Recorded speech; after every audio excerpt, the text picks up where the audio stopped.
I, the only regret I have about WrestleMania is that I never actually had a match as a wrestler on the pay-per-view. I was in a couple battle royals in Chicago, and then there was Orlando.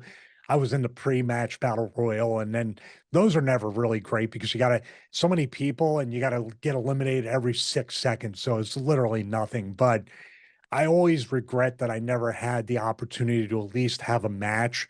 Now, I had a great part to play in the Victoria stuff because myself and Fit Finley worked all week with her, Trish, and Jazz for that three-way. So we had a great coaching part in that or agenting in the match, but it just wasn't what I thought I could do at WrestleMania, especially as a heel. And then the right to censor thing, I was also a manager for that, even though I took some physicality during that 6 man. I wasn't really given the opportunity that I wanted to serve somebody else. Not to get over, but as a heel, especially to be able to do that. So like in WrestleMania 19 with Victoria, I mean, one of the best moments of all three girls say, especially Trish, is when I took the satisfaction from her. She's still talking about that. And it's a moment. It's a WrestleMania moment. And I'm happy about that. But I wish I could have got kind of what mirrored the ECW pay-per-view, where from the Rumble to WrestleMania, I was in the one program with somebody or part of whatever program, and we were working towards the payoff at WrestleMania. And just a side note, and this is something that like people say, well, you should just be happy to be there. Like there was many WrestleManias where I showed up for that week and did nothing except sign at access and met the fans, which was awesome. But there were certain years where I was vocal, like, "Hey, don't waste your money bringing me out to the pay per view." And they're like, Yeah. "Why? Don't you're invited to WrestleMania?" And I go, "It eats me alive that I'm not on the show." And they're like, "Well, you should just be happy to be part of it." I go, "I didn't get into wrestling to just be happy to be part of it. I got into wrestling to be the best that I could be, to go the furthest that I could be. Will I be in the main event? Probably not, but I want to have a place at the table. And anybody that gets into wrestling that doesn't want to be world champion, doesn't want to be a WrestleMania, doesn't want to be the best star that they can be within the company, then you shouldn't be in the business. Do you agree with that? I think it's an absolute positive thing that someone's frustrated that they're not part of the show. Gratitude and thankfulness and contentment when you're not at the top of where you can be. That's doing a disservice to you and actually the company that you don't want to draw as much money for them as you possibly can. You don't go there. You don't go there striving to make it to catering. Yeah, I mean that's there's plenty of times in catering too where I was just like, they were like, "Well, you're here, you're here," and I go, "No, I'm not. I'm not here. I'm just here in case you need somebody, but I'm not figured in." But then again, like I said to you many times off camera, it was my choice. I could have very easily asked for my release at times and try to maximize my talent at TNA or Japan or stuff like that. So, but it's not from bitterness. It's from my drive and determination to be the best that I can be and to be the best I could be for a company I'm working for. Right. Right. So for pay-per-views, again, not dollars and cents, do you get your weekly check? Does it say, okay, WrestleMania for the live event, and then 3 months later you get a check that says WrestleMania for the pay-per-view, or any pay-per-view for that matter? Now, back then, the pay-per-views were usually, and even the TVs, you would get your check either through your weekly down or bi-weekly downside guarantee, or if you were on what the pay sheets they called it back then. And if you were taking draws, it would come off of that. I never took a draw. I always tried to budget according to whatever, but they would do that like 3 months later. The pay-per-views used to be like we would tally the money, and then 3 months later you would get a check.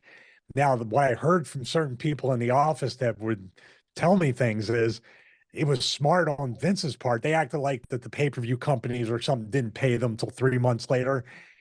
Some people said it was sooner, and they would bank the money and they would get the interest, and then they would eventually pay the boys. What a great what carny stuff is that. But Really?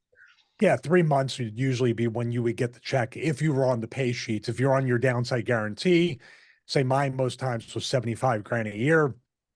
If I got over that amount at the end of the year, they would cut me a check to make up for the difference. And if I was under that, if I didn't work, get booked, was injured, it would just be the weekly or bi-weekly payday that would go direct deposit into my account.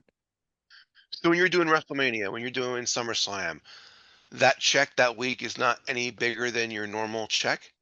Yeah, usually back then at least. I don't know how it works now, but it Really? was usually about 90 days after the pay-per-view, that check would come in and you would get the itemized pay stub or whatever from the pay-per-view.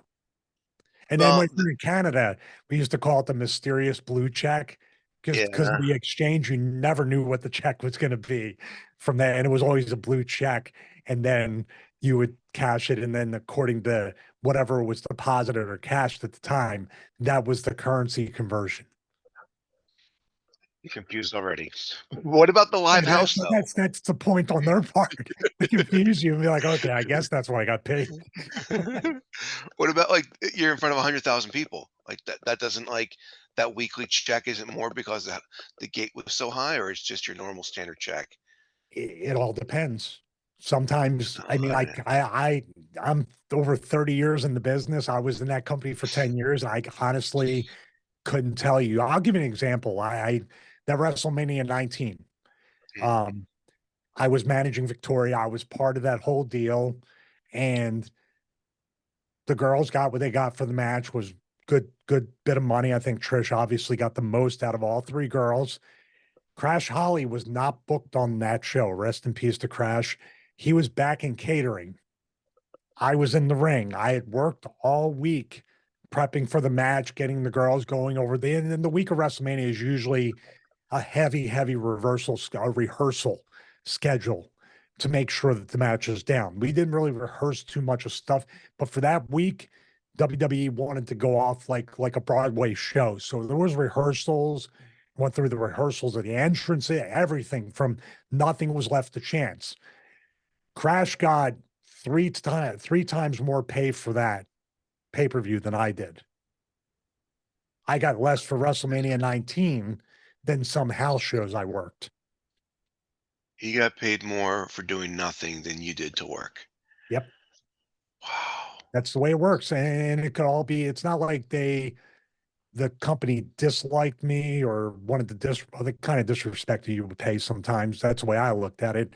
But it's just how they looked at you. And if I had, this is the weird thing about the business, Mike, that you understand. Is this my hill to die on? Do I ask the question? Do I ask them, like, what's up with this money? Because then I could get the extra money. I can get another, I can match Crash's pay or do whatever, but then I'm off TV for 4 to 6 months. And now I lost even more money. It's very much a mind F, if you know what I mean. So I just kind of took it as a lesson. I was proud of the work that I did that week with Fit and the girls. I was proud of being part of the match. They did an amazing thing. Once again, just like ECW. In retrospect, 2023, people still talk about that bulldog at WrestleMania 19. So I if I got a picture of that and I went to conventions, I could sell it. So I can monetize it up until this day. So I'm not bitter at all about it. It's just the reality of that's the way I was looked upon. That's what I was paid. And now in 2023, I have my own fitness brand.